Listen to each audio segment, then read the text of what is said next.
So today I want to talk about the one thing that is ruining sports and supercar ownership more than any other, and that is mileage anxiety. And I'm going to pull over just up here in a minute actually, because this car is sitting at just under 6,000 miles. So from a purely financial point of view, the best thing I could do is leave the car at home in a garage, put it up for sale with 5,900 miles. Now in the 5 years I've owned this car, I also owned the Exige V6 Cup for 5 years, and in that time I had done 4 times the mileage of this car, nearly. Well, I'd done nearly 20,000 miles after 5 years, and in this car I've done just under 6,000 miles. So part of that is COVID, lockdown, but part of it is, and I have to admit, I have experienced some mileage anxiety because perhaps there's more money tied up in this car. Perhaps that does enter into it. So if I pull over just here.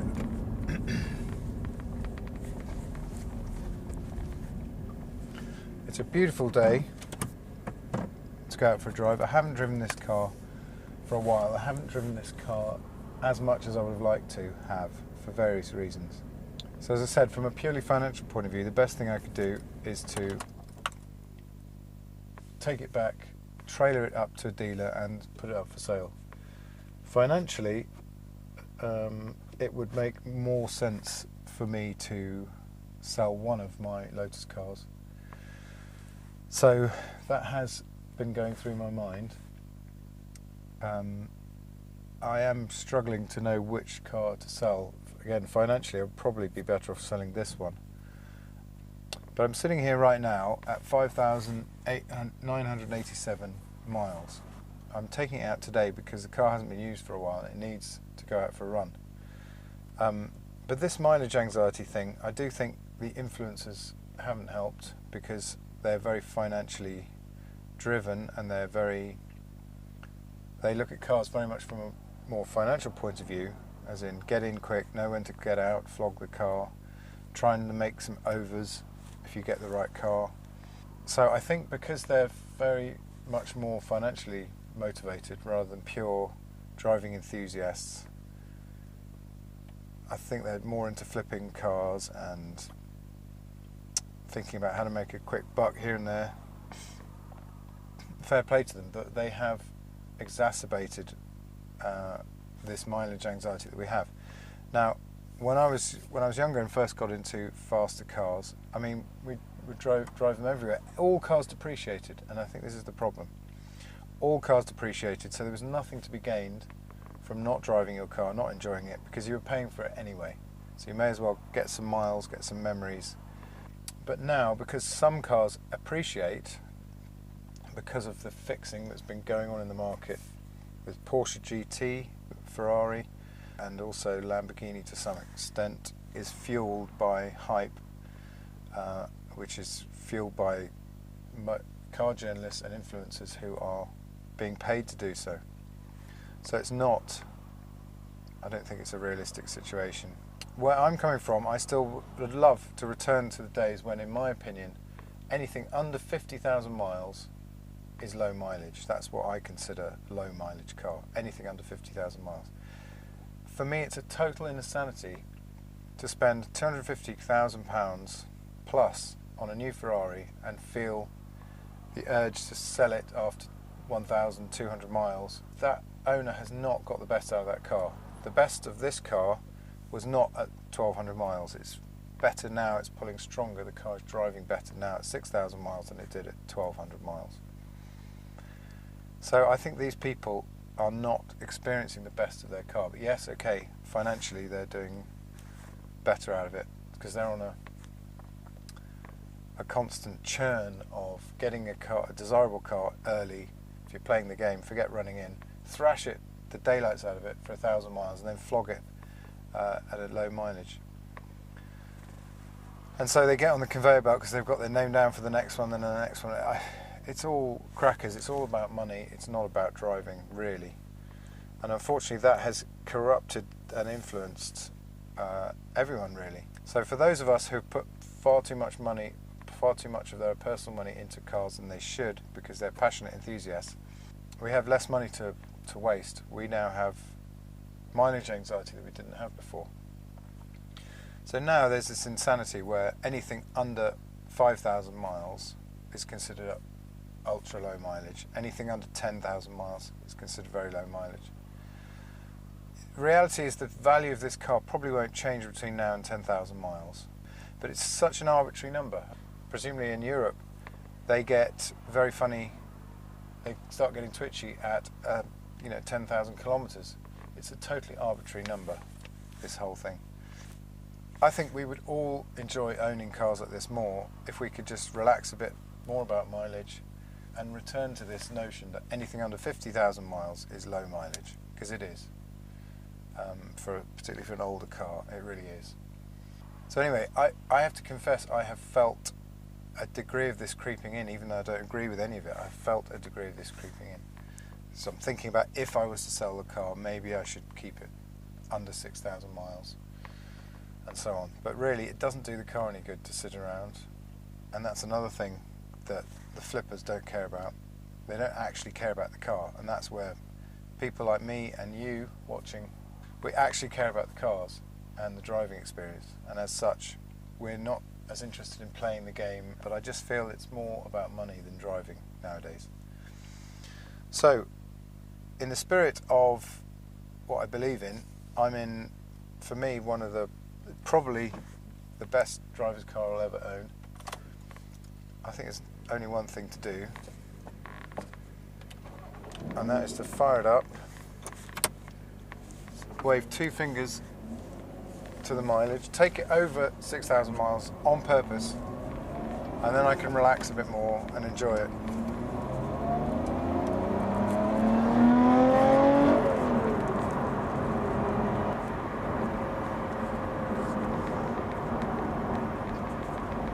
It is such a fantastic car to drive. People leaving them in garages really are missing out a lot.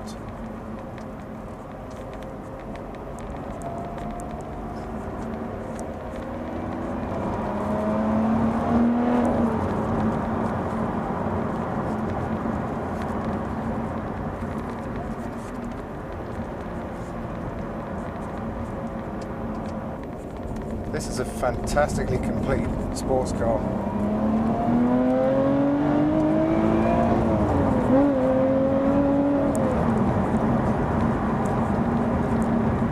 So here we have a few examples that I found online on collecting cars. Somebody bought a Jaguar XE Project 8. Now these were over 150 grand before options. So this was a very expensive car, a very cool car as well, in my opinion. But this is pure speculation. Somebody bought this in 2019. Has done 500 miles in it, and it's up for asking 126,000. So they've lost money on it, and they've got no use out of it whatsoever. It's just a completely pointless exercise and a real waste, and that's in 4 years of ownership. So about 100 miles a year overall. I literally don't know how that's done. I don't know how you could leave that in the garage unused, losing money, for no benefit to anyone, and the car wouldn't have benefited from it either, just sitting there. Madness. We have here now of course I don't know the personal circumstances, people can get ill and etc and things like that, but I'm just assuming that some of these cars, the mileage were kept low as some form of attempt to as an investment or to preserve the value of the car, but in this case it really didn't work. It's just tragic. And 1998 is Elise S1, 2,300 miles since 1998. That is just sat doing bugger all, and it made 26,000 in auction. I'm sure the seller was hoping to do a lot better than that, because right next door we have another one, a 1998 with 14,000 miles. They've done 12,000 miles more, and the price is only it's 21,000. So there hasn't been a major uplift from all those years of not using this car, and it looks, by all accounts, an absolutely lovely example. So it's just not worth saving your mileage on an Elise. It achieves nothing. Note to self.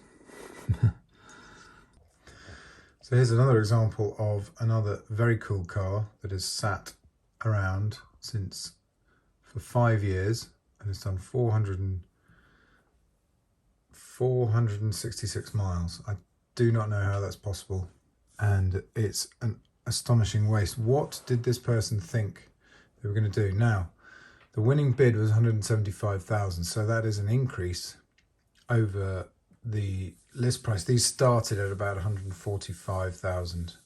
That's before options, so it could easily have been £160,000 or more car, spec new, and it was just left there. So he's made some money if this is the original owner selling it. Now, I think the point is for me about this car, as fabulous as it is that the guy could have put a few thousand miles on it and had no impact at all on the value. And this is proven when we look here, because another one in the same colour, same age, 2018, and it made almost exactly the same price in auction. Okay, this is left-hand drive. So to be honest, that means this guy did even better. It's left-hand drive. It's got a Weissach pack, and he's done 3,400 miles, which is also pathetic and a waste. But he's at least had some use out of it and made the same money. This guy could have driven 10,000 miles without really impacting that price. So what on earth did he achieve? So here's another one, 5,800. None of these people are using these. Another one, that's a 991.1, even more pointless because everybody wanted the 991.2.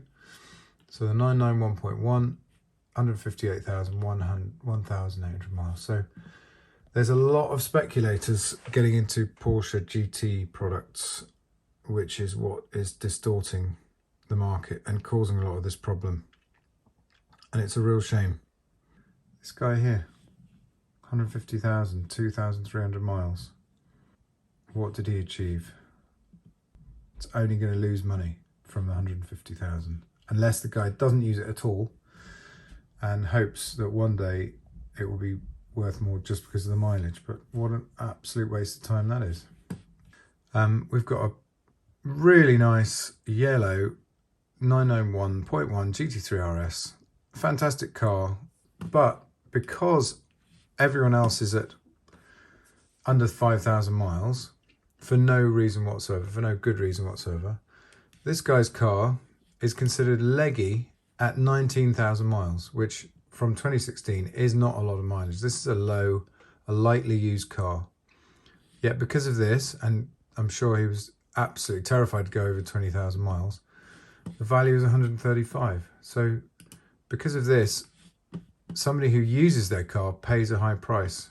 And all the speculators, I mean, can you imagine the storage cost if this car wasn't stored at home?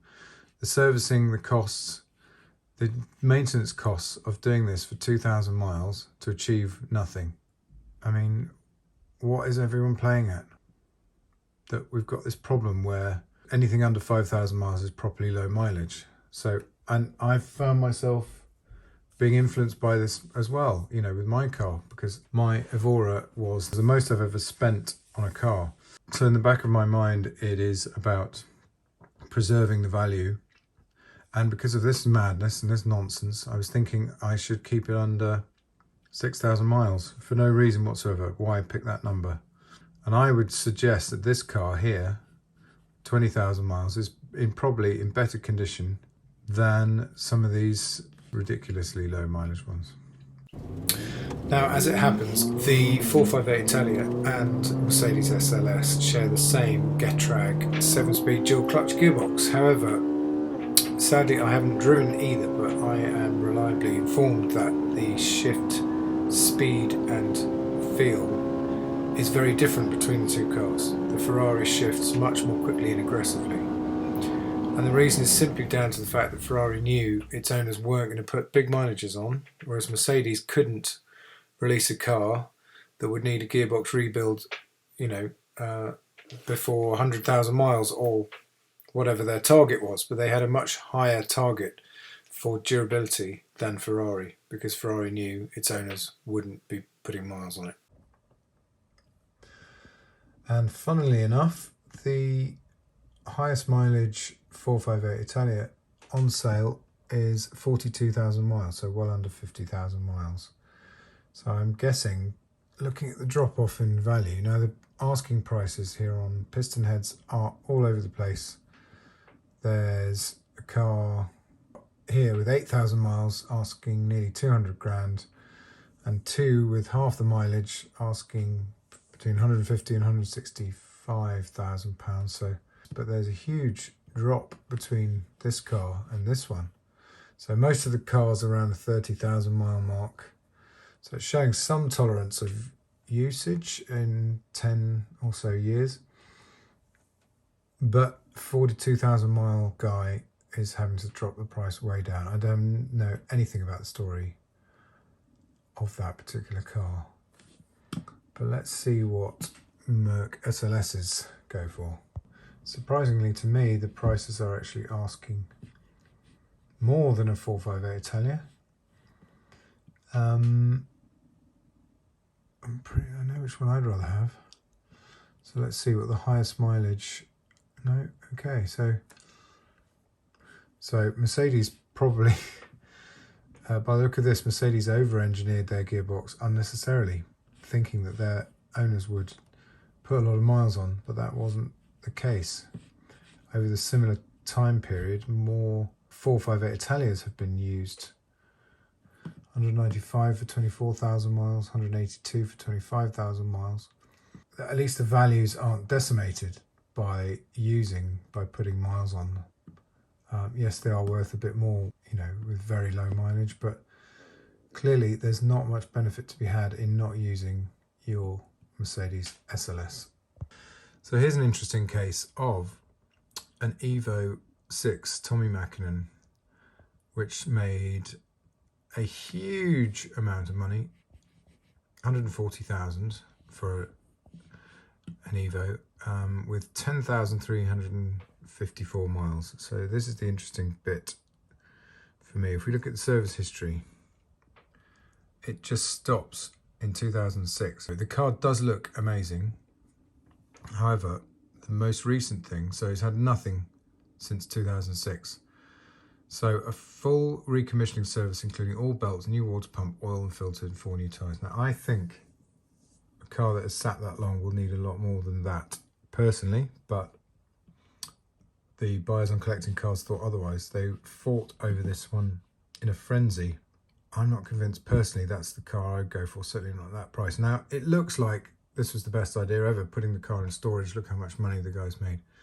But what you don't realise is that going back less than 10 years, this car would have been worth no more than 25 grand. This has only happened recently, so all the time it's been storage, neglected, it achieved nothing. So it just shows you how critical the timing is. But equally, as you can see, all of the value of this car is connected to its mileage. So as lovely as an example as this is, this guy can never drive it. So I guess it doesn't matter that the car that might not be in the best mechanical condition, because he's never going to drive it anyway, because he can't afford to, because that car will lose £100,000 if he puts 50,000 miles on it. So that's absolutely crackers, and even more of a waste. And I have to say that would be a special kind of torment. You've got this fantastic driver's car built and engineered as a rally car, so it's tough as nails, it's hard as nails, yet it has to be treated as if it's made of glass. It's bonkers. But fortunately, the cure for mileage anxiety involves driving your car more and enjoying it more. And the point is, we don't know for how much longer we're going to be able to enjoy cars like this. We just don't know.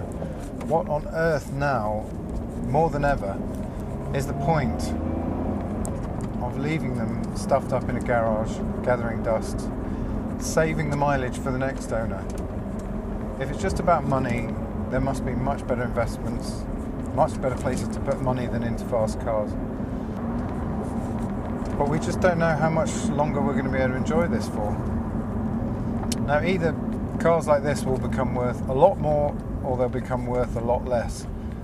One thing for sure is that there are big changes coming for people that enjoy driving cars on the road. So if they're worth a lot more, then it shouldn't matter too much putting a few more miles on it. If they're worth a lot less, you definitely want to put some miles on it while you can and enjoy the sensations of this.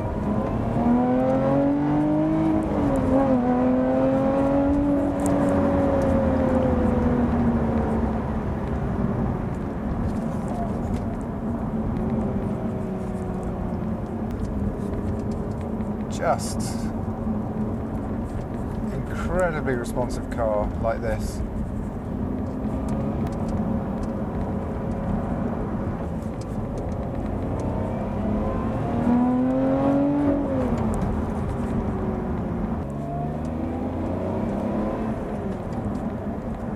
I suppose the reality is, for a lot of people, fast, expensive cars are more for showing off and making a wealth statement than actually driving. So if that's your thing, then I guess it makes more sense to get into flipping and get excited about making even more money to spend on what? The trouble is with genuine car enthusiasts is that we'd make some money on a car just to go and spend it on a car.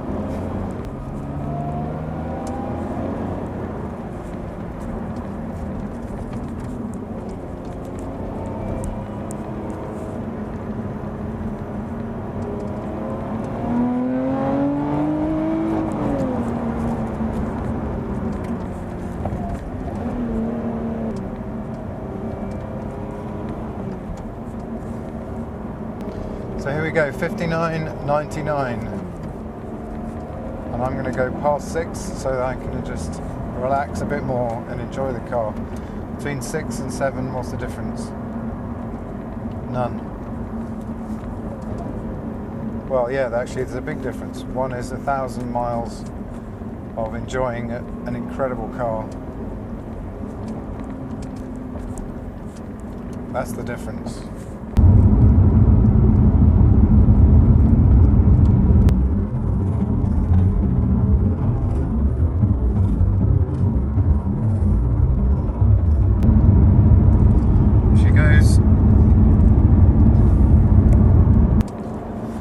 So I've just got rid of one more reason to not use this car. It's still ludicrously low mileage to me.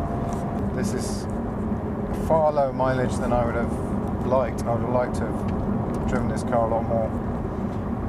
But the good thing is I can do something about that, and I can use it more, I can enjoy it more. Lotus will never make a car like this again, and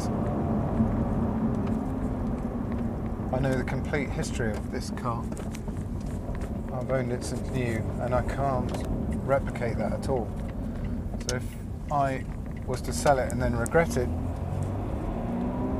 I could buy another one, but I would never get one where I know the full history. I've kept a detailed driver's log of every mile I've been in this car. My memory isn't good enough to remember every journey, so I actually log the mileage every time I take it out. But anyway, thank you for joining me as we went over 6,000 miles in this car. So, I don't know, it's up to us, isn't it, as car enthusiasts, to push back against this sort of trend. As I said, it's really changed in the time I've been enjoying cars.